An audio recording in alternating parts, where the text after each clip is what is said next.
अप्रैल 2020, लद्दाख में एलएसी पर भारतीय सेना और चीन की पीपल्स लिबरेशन आर्मी पीएलए लंबे समय तक एक दूसरे के सामने डटे हुए थे। तब इस बात को स्वीकार किया गया कि चीनी इसलिए तेजी से बुनियादी ढांचे का निर्माण कर रहे थे ताकि कम से कम समय में सीमाओं पर भारी संख्या में सैनिकों और साजो सामान को तैनात किया जा सके। इंडिया टुडे हिंदी के सहयोगी प्रदीप आर सागर ने सीमा पर बुनियादी ढांचे की किलेबंदी को लेकर एक विस्तृत रिपोर्ट की है।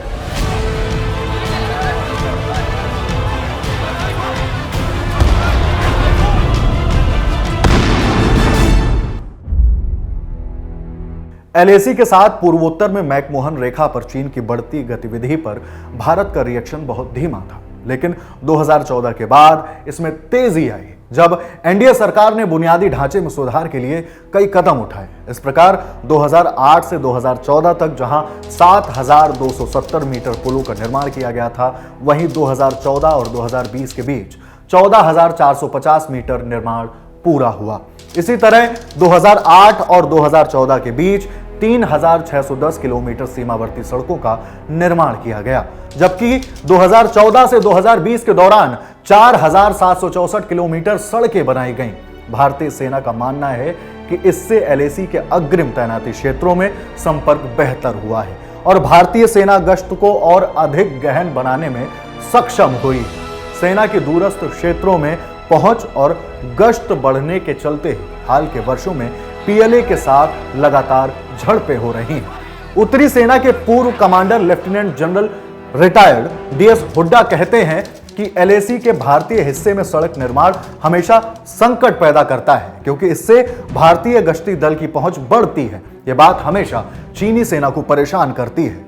दरअसल मई 2020 में पीएलए के अचानक आक्रामक होने की बड़ी वजह भारत की ओर से 255 किलोमीटर की ऊंचाई वाली दारबुक श्योक दौलत बेग ओल्डी डीएसडीबीओ सड़क का निर्माण तेज करना था।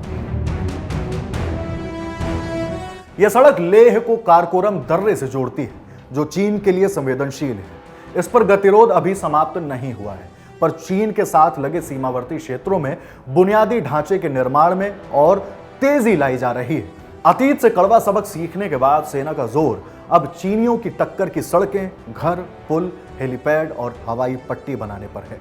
चीन भी अपनी उन्नत तैयारियों को और तेज करने में कोई कसर नहीं छोड़ रहा है।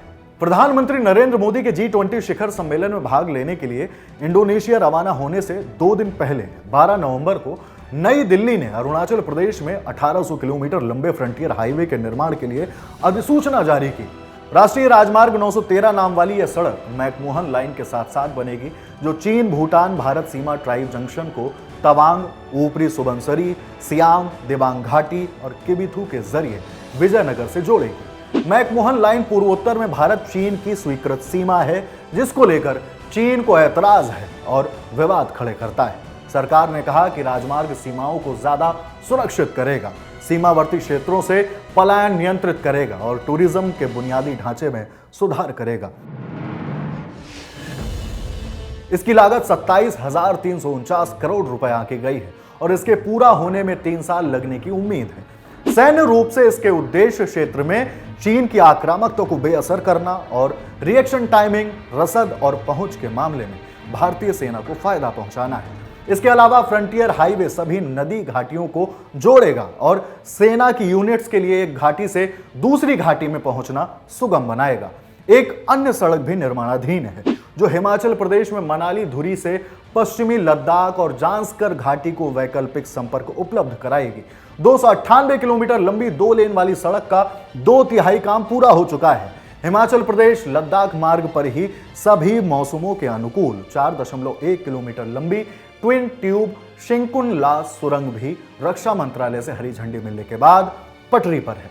रणनीतिक रूप से महत्वपूर्ण डीएसडीबीओ सड़क, जो काफी ऊंचाई वाले हवाई क्षेत्रों और सैन्य चौकियों तक पहुंच प्रदान करती है, को 35 क्लास 70 उन्नत पुल भी मिल रहे हैं। ये स्थायी अतिरिक्त चौड़े बेली ब्रिज हैं जो 70 टन का भार सहन कर सकते हैं। इसके 2023 तक पूरा होने की उम्मीद है। ये भारी T-90 टैंक और थल सेना के भारी लड़ाकू वाहनों के लिए मुफीद होंगे।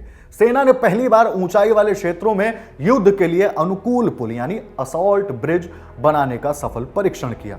असॉल्ट ब्रिज तेज गति से चलने वाले युद्धक वाहनों के लिए अनुकूल multi span mobile bridging system वाले पुल होते हैं। इस तरह की परियोजनाओं के साथ भारतीय सेना ने चीन के साथ सीमा पर अपनी युद्ध की तैयारियों में सुधार किया है। जहां सर्दियां शुरू होने और तापमान के शून्य पर पहुंचने से पहले ही उसे हथियार, गोला बारूद और भोजन जैसी आवश्यक वस्तुओं को थोक में पहुंचाना पड़ता है। सैन्य विशेषज्ञों के अनुसार हिमालय की सीमा पर स्थिति स्थिर लेकिन अप्रत्याशित हो जाती है और ऐसे में बढ़त हासिल करने की कोशिश के अलावा बहुत कम विकल्प बचे हैं। डिफेंस प्लानर्स का दावा है कि तेजी से बुनियादी ढांचे के विकास ने भारतीय सेना की क्षमता में बढ़ोतरी की है। उदाहरण के लिए सेना की कंपनी स्तर की अधिकांश चौकियां अब सड़कों से जुड़ी हुई हैं। दिसंबर 2021 में रक्षा मंत्री राजनाथ सिंह ने 3 सड़कों और 24 पुलों का उद्घाटन किया जो ज्यादातर LAC तक तेजी से पहुंच के लिए बनाए गए थे। लद्दाख की चिसुमले डेमचोक रोड आज गाड़ियों के चलने लायक दुनिया की सबसे ऊंची सड़क है। 52 किलोमीटर लंबी सड़क 19,000 फीट की ऊंचाई पर उमलिंग ला दर्रे से गुजरती है। यह पूर्वी लद्दाख के चुमार सेक्टर से चिसुमले और डेमचोक को सीधे लेह से जोड़ने के साथ साथ न्योमा और कारू सैन्य स्टेशनों को भी जोड़ती है। क्षेत्र में 9 नई सुरंगें भी तैयार हो रही हैं, जिसमें तवांग के पास 13,000 फीट की ऊंचाई पर 2.5 किलोमीटर लंबी रणनीतिक सेला सुरंग भी शामिल है, जो बनकर तैयार हो जाने के बाद दुनिया की सबसे ऊंची 2 लेन सुरंग होगी।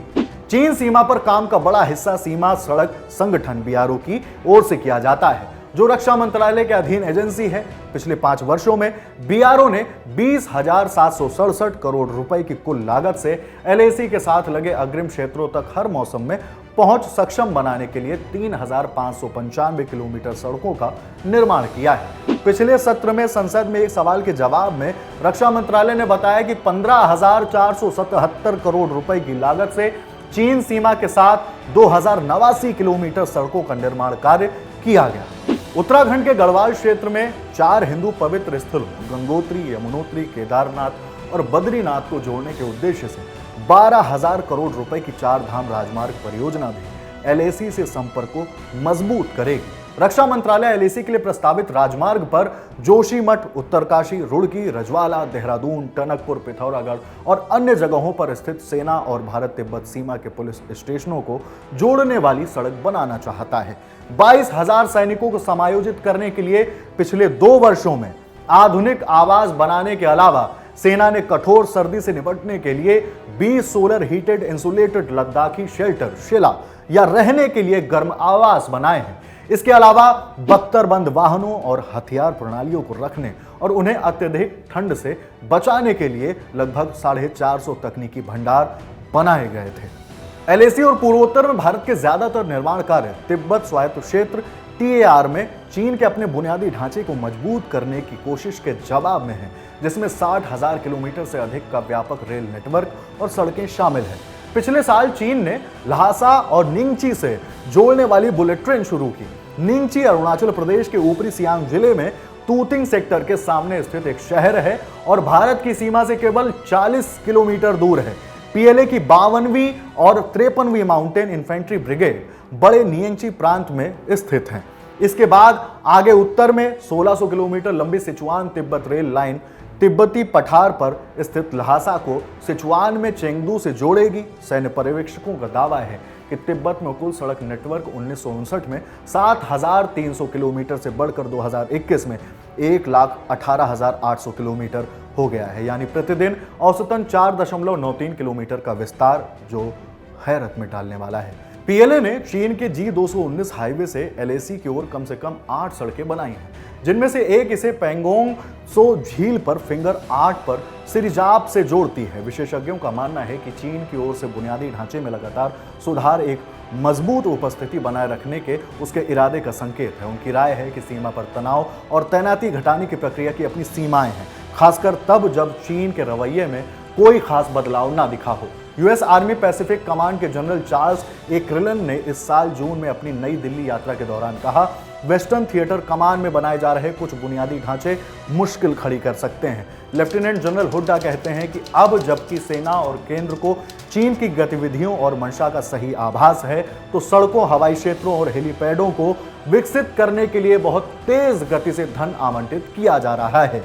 वे कहते हैं, हम LAC पर बुनियादी ढांचे के विकास में हमेशा पिछड़ते गए, इसलिए कम से कम अब कुछ खाइयां भरी जा रही हैं। हमारी कमजोरियों को धीरे धीरे दूर किया जा रहा है।